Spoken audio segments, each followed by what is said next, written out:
Like this shit, it's got layers. I was like, who produced? Bro, I listen to that song sometimes just out the blue. that song is timeless, man. Where did it come from? Because it has nothing to do. Whose vocals, man? Yeah, who is that guy? Mortal Kombat.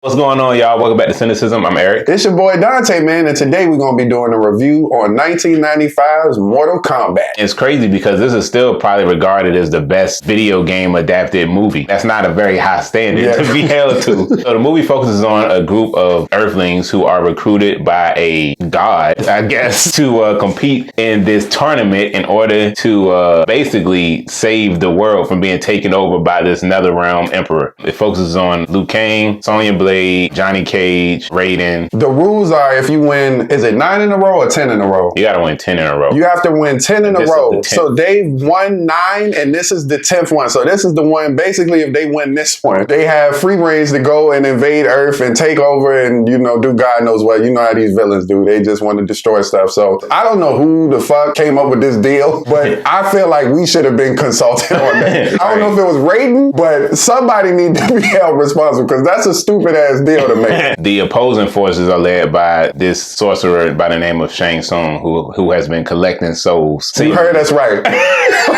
He's been collecting the souls of the people that they defeat from all the realms for, I'm assuming, like hundreds of years. So, you know, he's been alive for quite some time. So the main character is Liu Kang. Liu Kang is a monk who doesn't really believe in the myths that he's been taught as a kid. He's dealing with the loss of his brother who tried to fight Shang Tsung and ended up losing his soul. He's on a hunt to find Shang Tsung and defeat him, which is crazy because he doesn't believe. Does he know about the soul, or is he just thinks Shang Tsung? He just knows Shang Tsung killed his brother. He just knows Shang Tsung killed. Okay, his brother. So he don't know. Okay, because I was gonna say that's kind of conflicting. Yeah. If he don't believe in like the elder gods, but he believe in a man taking people's souls. Right. The note that he got, that Liu Kang got from Western Union. I forgot all about that. That shit said, "Brother dead, return home." Bro, that John was a Western Union telegram. Somebody paid to send that. This what you want to say? Not my condolences or nothing. Oh. He's supposed to be the descendant of Kung Lao in this, and he's kind of quote unquote the chosen one. I guess his whole life they've been kind of training him to be this dude, and he just kind of dipped on them and left. I don't know what happened. Who's trying to live like that? Right. I know. I can see why he left. Right. Liu Kang probably had one of the funnier interactions in this movie, and I always thought it was funny. The shit when he was talking to Raiden, Chan, my brother, why didn't you save him? And Raiden was like, why didn't you? You a god with lightning in his fingertips. Like, how dare you? I wasn't here. Raiden was trolling this whole movie. Listen, man, the worst mentor ever. We'll get to him. Let's talk about Sonya. So Sonya Blade is a special operative working with her partner Jax to apprehend this international criminal, Kano, who has killed her partner at some point before the events of the movie. And she's trying to get revenge as well at any cost. Just her character in general, she's such a caricature of a person because all she cares about is just getting Kano. All of the choices she makes is about just killing him. The fact that she just got on this boat with no backup, it's like she's so oblivious to anything outside of her mission. She's very pig-headed, she's very standoffish, she's very stubborn. She's pretty much one note throughout this. She started warming up to the team a little bit more near the end, but throughout the majority of this movie, she's pretty much tunnel vision on finding Kano and killing him. You know, man, when she had him in the leg shit, why he was spitting on her leg? I saw that, man. You know, I always noticed that. Yeah, me too. That is so gross. That's nasty, bro. Yeah, just die with some dignity, man. She had that man in like a chicken leg hold around his neck with her two legs, and he just, spit just coming out his mouth on her leg. Man, it's gross. So you have Johnny Cage. He's a famous martial artist and / action actor. I guess the world sees as like a big fake. Johnny Cage is this just douchebag of a actor. I mean, he's still more likable than Sonya Blade, surprisingly. I would say his douchebaggery isn't that heightened. No, he's pretty funny. I'm not gonna lie. Yeah. He's the comedic relief for sure. He's more of a prima donna than anything. He kind of a diva, but that's just because he Hollywood. And rewatching this, I will say he caught pretty much of a raw deal when it comes to his opponents. This nigga fought Scorpion and Goro. Liu Kang, who's supposed to be the chosen one, fought like one unknown nigga with dreads who looked like Future. Then he fought Princess Katana, who wasn't really trying to fight him at all. His only real fight, I guess, was Sub-Zero and Shang Tsung. The way he get approached by Shang Tsung, mind you, they was in Los Angeles. Right. This man said, a boat is coming to take you to Hong Kong. A boat. Bro, do you know how long that would take? Right. In that boat? Yeah. Nobody questioned the condition of that boat. Everybody just was on it. I'm talking about, by the time Sonya got on there, wasn't nobody else even out there. Right. They was all just drifting away. Right. I was like, wow, this is crazy. Let's talk about Raiden, man. Let's get to him. Well, they call him a lightning god in this, but I've always known him to be like the thunder god. Raiden is, he's a god. The worst. He's the one that has recruited these Earthlings to defend their realm. Yeah, he's pretty trash as a mentor. You know what's crazy about Raiden, bro? It's like he's very selective when he want to intervene with people getting fucked up. Very much so. And then when he do pop up, it's so fortune cookie. You couldn't even dog, I need tangible answers right now. It's a lot of supernatural shit going on. I feel like he was very vague in how he was explaining a lot of his tournament shit. That man just be chilling in the cut, bro. Christopher Lambert got one of the most unique voices you go. Let's talk about that boy. Your sideshow freak attacked my fighters. Like, bro, why is he talking like that? So seductive. It was like a whispery Mortal Kombat. Right. I was like, yo, I know you ain't talking like that throughout the whole movie.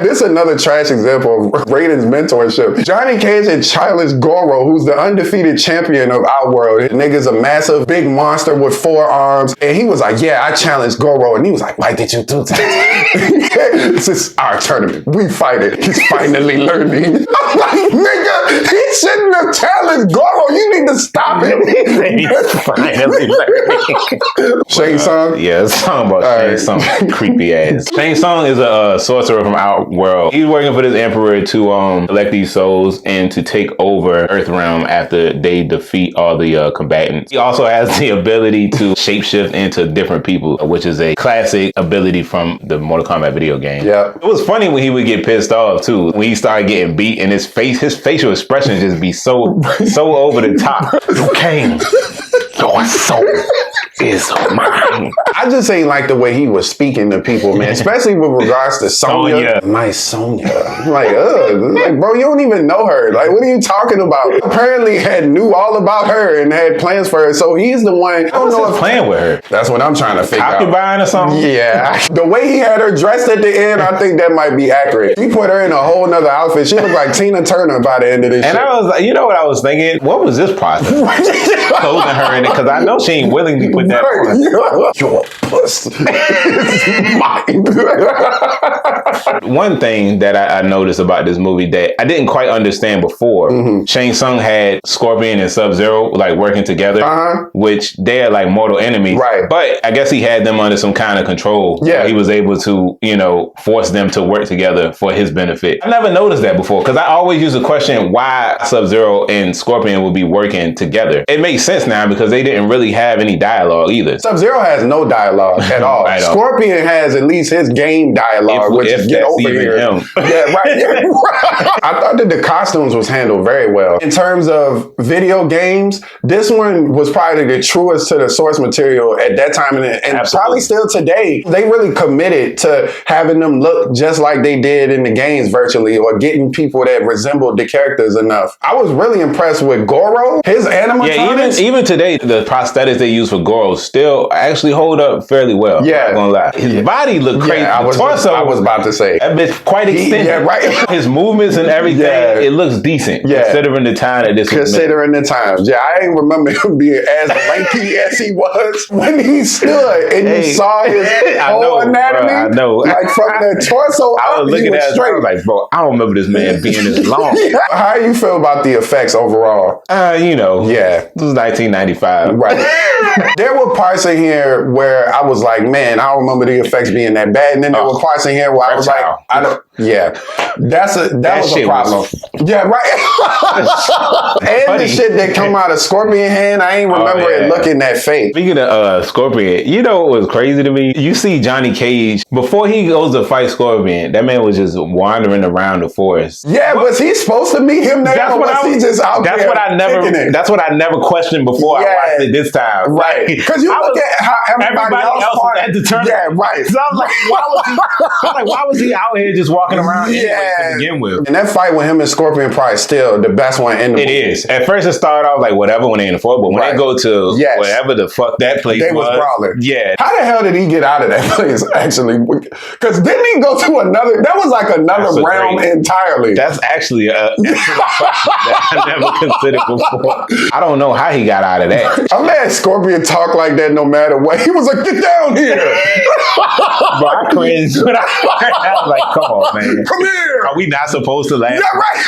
Come on. You can always tell who the actual martial artists are in movies like this. The dude that plays Johnny Cage is an actual martial artist. Of course, the dude that plays Scorpion. So it's always more compelling when they fight. But like people, like when you see like Sonya and her fight scene, they look so forced, man. Unfortunately, and that's no discredit to the actress because I mean she's not a martial artist, right? But you can always tell, man, because it just looks way cleaner when actual martial artists fight. Even though it's choreographed, like you said, the choreographed segments looked a lot more smoother. Yeah, I could tell like in some of them other fights that like people was waiting for a blow, waiting for a hit, trying to get their cues right. So you remember the black dude Art that Johnny? We need to talk about Art. Let's talk about Art. Yeah, let's talk about because he got done kind of dirty. Yeah, so many questions about Art.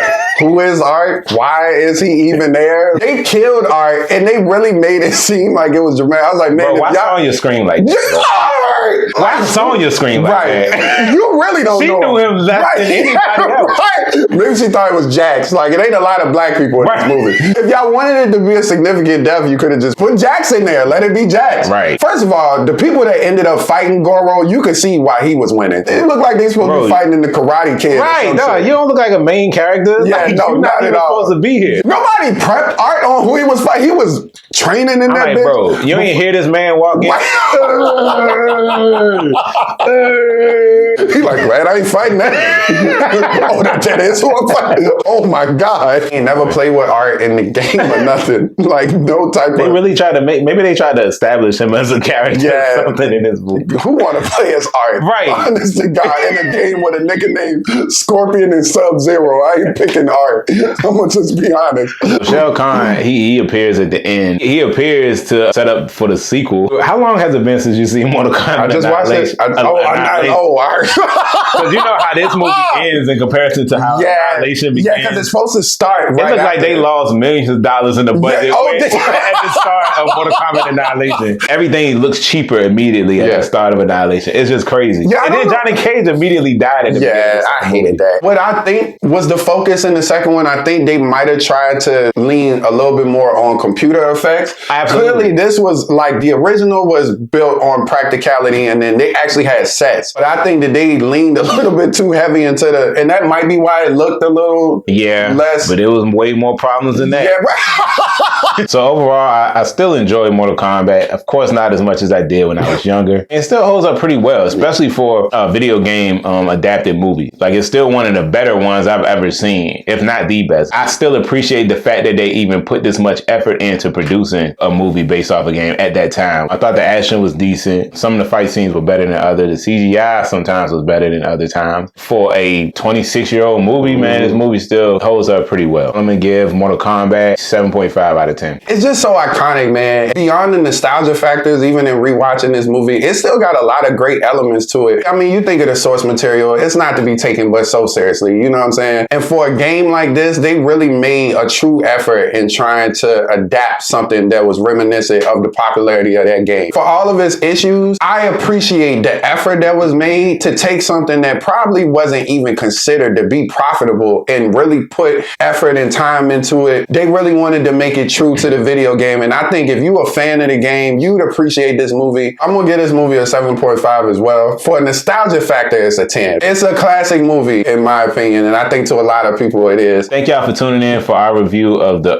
original Mortal Kombat movie. Hope y'all enjoyed that. This is a throwback review, of course, in preparation for the new Mortal Kombat movie coming out next week. As always, don't forget to like, share, subscribe to our channel. And if you have any suggested reviews for any movies or series or trailers that you'd like to see us review, don't forget to drop a comment below. Absolutely. And also, I want to know if y'all have any favorite video game adapted movies, what you regard as one of the best ones that we might not have seen. I haven't seen a lot of them, but I've heard bad things about a lot of them. And if you guys have actually seen the original Mortal Kombat, which you probably more than likely have, came out in 95, what are some of your favorite moments? What are some of your favorite characters? What are some of the goofy shit that you probably realized in rewatching this? We'd like to know that as well. Absolutely. We appreciate y'all, man. Thank y'all. Peace.